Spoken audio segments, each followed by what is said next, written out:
सभी किसान साथियों को राम राम, नमस्ते, सत श्री अकाल, आदाब। मैं प्रकाश सिंह मुजफ्फरपुर बिहार से बहुत बहुत स्वागत है आपका अपने चैनल SBI न्यूज़ किसान की आवाज़ में। किसान साथियों, जहाँ चाह वहाँ राह। अगर किसान चाह दे तो क्या नहीं हो सकता। पत्थर को चीर दे तो नदी बना दे, धरती को चीरे तो अन्न उगा दे। आज अन्नदाता है जो हमारा पेट भरता है, और जब ठान लेता है कि इस काम को करना है तो करना है। दिन हो, रात हो, सूखा हो, बरसात हो, उसकी कोई परवाह नहीं करता। कहा जाता था कि सेब कश्मीर से आता है, कश्मीर में ही होता है। हम लोग भी यही जानते थे कश्मीर में सेब होता है। फिर हुआ कि गर्म जलवायु में भी एक है सेब जो होता है, लेकिन हमने देखा नहीं था और ये सोचा नहीं था कि मुजफ्फरपुर में वाकई में सेब हम खाएंगे जो मुजफ्फरपुर की धरती को। पिछले साल आपने चैनल पर वीडियो देखा तो उसको बहुत पसंद भी किया गया। इसी बागीचे में मैं आया था जिस समय ये पौधा छोटा था, 1 साल का था। आज फिर मैं पहुंचा और दिखाता हूं आपको कि क्या सच में सपना जो है वो हकीकत हुआ।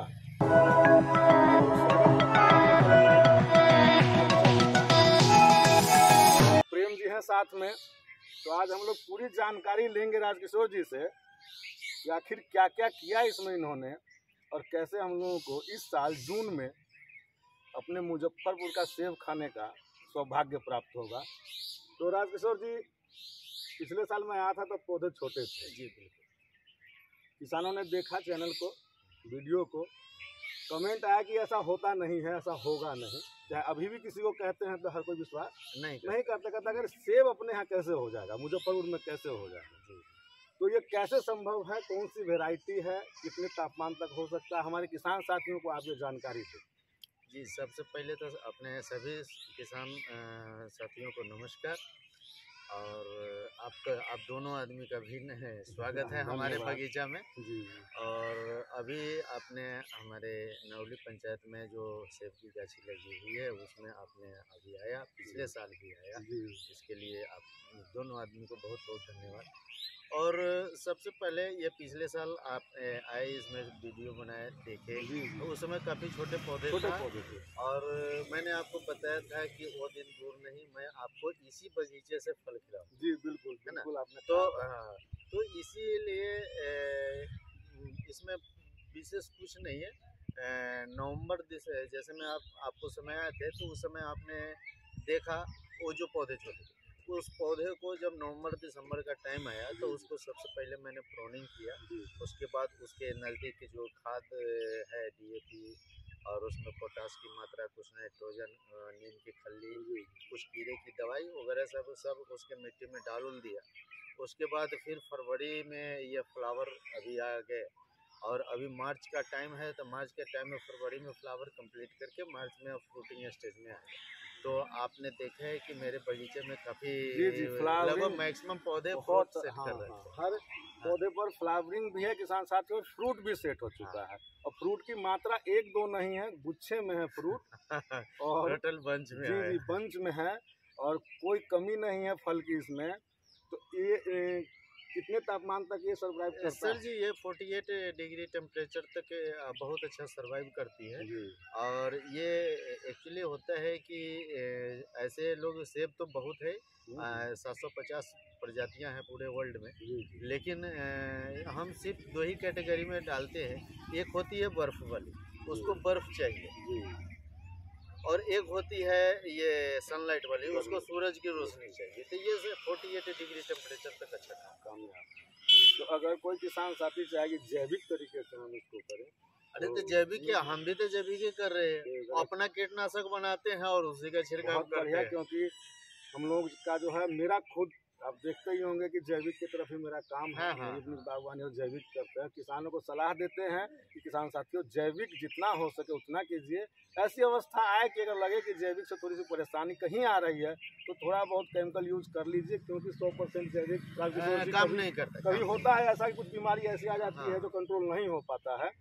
तो जैविक जीवन अपनाइए और जैविक जीवन और जैविक खेती आगे बढ़ाइए। एक सवाल आपसे और, ये हार्वेस्टिंग किस समय शुरू होती है, कब तक मैच्योर हो जाए? जी ये जो फल हमारे पास अभी आपने देखा है सब बगीचे में पौधे में लगे, फल जो है आपका ये मई लास्ट से लेकर के जून लास्ट तक, मतलब कि ये हार्वेस्टिंग। तो 2 महीने में ये नहीं, मई लास्ट मतलब मई लास्ट मार्च वीक है, से लेकर मार्च में सेटिंग होगा पूरा। हाँ। अप्रैल मई, हाँ 2 महीने में ये Mature हो है ना, जाएगा। मई लास्ट में से उसमें कलर आना शुरू हो कलर जाएगा आएगा। फ्रूट में, जी। और उसके बाद जून लास्ट तक ये हार्वेस्ट। जैसे राजकिशोर सर, हम लोग भी किसान के बीच में जाते हैं जी जी। और किसान की बहुत सारी समस्या है, और यहाँ तक कि हमने देखा है कि हमारे बिहार में ज़मींदार की कमी नहीं है, बिल्कुल। लेकिन किसान बिल्कुल ना के बराबर है। क्योंकि किसानी इसलिए नहीं करना चाहते हैं कि उनको किसानी में सबसे पहले तो वो गेहूँ, मक्का, धान ये सब उगाने में उनका उतना जो है इनकम बेनिफिट है नहीं, जिसके कारण वो खेती से काफ़ी दूर जो है वो जा रहे हैं, खेती छोड़ रहे हैं। तो इस तरह से समस्या जो है किसान के बहुत सारा होता है, और हम लोग किसान को प्रेरित करना चाहते हैं कि भाई अब आप जो है थोड़ा सा बदलाव कीजिए, हम लोग आपको काफ़ी सपोर्ट करेंगे, कोऑपरेट करेंगे। जो चीज़ आपको जानकारी नहीं है उस जानकारी को हम लोग देंगे।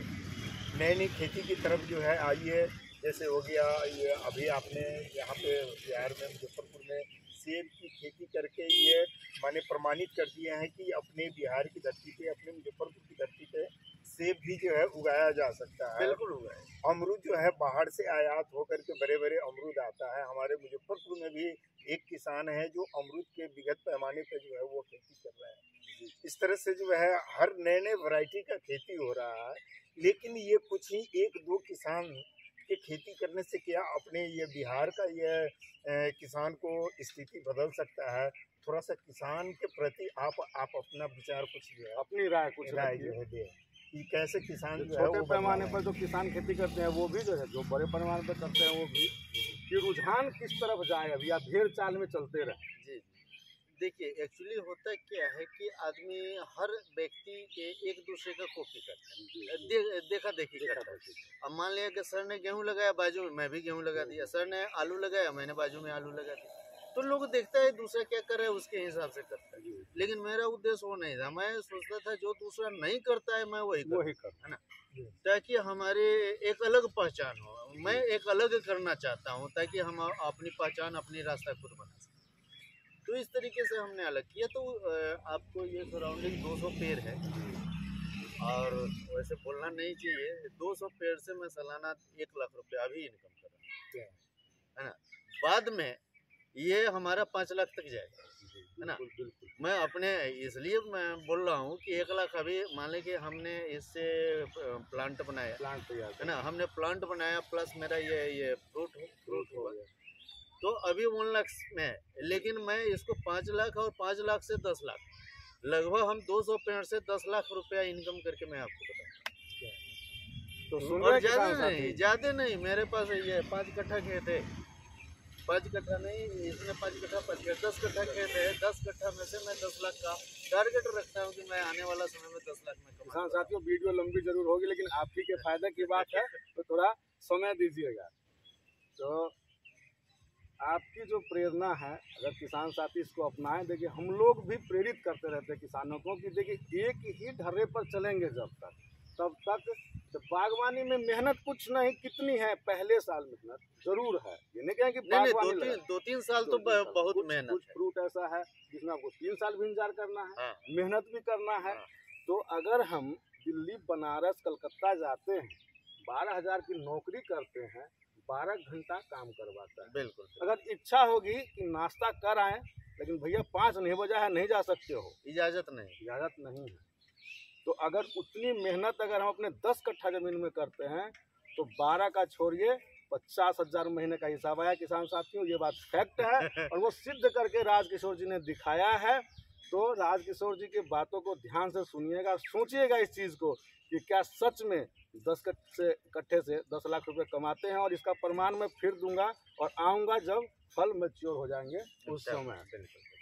और कुछ कहना चाहेंगे प्रेम जी? बस हम लोग किसान के लिए जो है काम कर रहे हैं, और हम चाहते हैं कि हमारे किसान जो मुजफ्फरपुर के किसान है या पूरे बिहार के किसान, वो खुद पे इतना निर्भर हो और इतना जो है वो बदलाव की तरफ जाए कि उसको कहीं दूसरे काम करने की जरूरत बागवानी में आने के बाद क्या होता है कि रोजगार भी हम किसी को दे रहे किसी हैं। को बिल्कुल, आज बिल्कुल। मेरे बागवानी में 4 लेबर की जरूरत है, 4 लेबर को रोजगार दे रहे हैं। अब गेहूं के खेत में क्या रोजगार दे? उसमें तो कुछ आज नहीं है। जो मक्की में क्या रोजगार आज देंगे? जो है ये बेरोजगारी का रोना रो रहे हैं और यहाँ से बिहार से जो मजदूर पलायन पलायन करके कर जा रहे रहे हैं। हैं जी, किसी जी, दूसरे जी। स्टेट में जा करके वहाँ पे जो आप- है मार भी खाते हैं, शोषित भी होते हैं बहुत और उसके बाद फिर जो है वो सुखी से नहीं रह पाते हैं। हमारे बिहार में इतनी ज़मीन है, इतने व्यवस्था है, सब कुछ है, फिर भी यहाँ पे अगर काम नहीं कर रहे हैं तो ये तो कहीं न कहीं हमारी हमारी जो है गलती है, कमी। हमारी गलती है। अब सीधी बात सर मैं ये बोल रहा था कि मान लिया जाए जो हमने 10 कट्ठा का उदाहरण दिया, अगर किसी के पास 2 ही कट्ठा है, 1 ही कट्ठा है, तो 1 ही कट्ठा से शुरू करें। धीरे धीरे आप जी, तो जब देखिए किसी को एकाएक नहीं करना चाहिए, कीजिए धीरे धीरे, आपको अनुभव होगा तो उसको धीरे धीरे आगे बढ़ाते जाइए। अब जब मैं बढ़ाते शुरू किया तो मैं 50 पौधे से जाइए। शुरू जी, किया, बिल्कुल, बिल्कुल। आज मेरे पास 200 पौधे हैं, है ना। तो धीरे धीरे मैंने इसको बढ़ाया क्योंकि मुझे इसमें अनुभव डिपली हो ये गई। बहुत मार्केबल बात है किसान साथियों की एकदम बीघे पे नहीं जाना है, कम से शुरू कीजिए और पहले उसका तजुर्बा लीजिए। हाँ। धीरे धीरे एक्सपीरियंस एक्सपीरियंस बढ़ते जब हो जाएगा। जाएगा 2 साल बाद फिर उसको आगे बढ़ाइए तो कभी मार नहीं खाएंगे और कभी घाटा भी नहीं होगा। बस देखिए अगर वो, किसान चाहे, मैं तो सीधा जानता हूँ कि अगर किसान चाहे तो 1 कट्ठे से 1 लाख रुपया आप प्लानिंग, मतलब कि किसान को होता क्या है कि सोचता है कि हमारा 6 महीने के अंदर प्रॉफिट होना चाहिए, जी, जी। हमको 3 महीना में प्रॉफिट होना चाहिए, हमको 2 ही महीना में लगाएं और पैसा 2 आना महीना में पैसा रिटर्निंग। तो 2 महीना में जब रिटर्निंग आएगा तो भैया वो पैसा आपका जितना लागत होगा, वो लागत 2 ही वो महीने की कोई ऐसा ही काम होगा, हिसाब से खेती से तो वह नहीं साग होगा। सब्जी वाला बात जी, होगा। जी। लेकिन अगर लंबा प्लानिंग करके चलते हैं तो जैसे मैंने लंबा प्लानिंग किया कि भाई हमको 3 साल इस खेत से कुछ नहीं लेना है, कुछ नहीं होगा। तो मान लिया कि 3 साल नहीं, हमने दूसरे साल से ही इनकम जी, शुरू जी। कर दी, है ना। दूसरे साल से ही इनकम कर दी कि इसने में से मैं लाख रुपए की बात कर दी आपको। लेकिन अब आने वाले समय में हम जो ही इसकी उम्र 5 साल होगी, मैं आपको ये 5 से 10 लाख रुपए तक के टारगेट में ले जाऊंगा। चलिए, है ना। जो आपकी हिम्मत और हौसला है, जो आपका हमारे और किसान साथियों के अगर काम आ जाए तो मैं अपने आप को धन्य समझूंगा कि मैं आपके साथ बैठा, आज आपसे बातें हुई, बहुत अच्छी बातें हुई, जो सीखने लायक बातें हैं।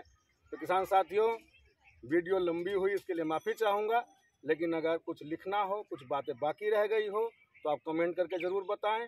चैनल को सब्सक्राइब कर लें ताकि इसी तरह की और वीडियो आपके पास पहले पहुंचे, और शेयर करके लाइक ज़रूर कर दें ताकि हौसला बढ़ता रहे। लाइक करने से आपका कुछ जाता नहीं है, हमारा बहुत कुछ बन जाता है। तो इसी के साथ किसान साथियों, मिलते हैं फिर अगली वीडियो में। तब तक के लिए जय भारत, जय हिंद, जय जवान, जय किसान।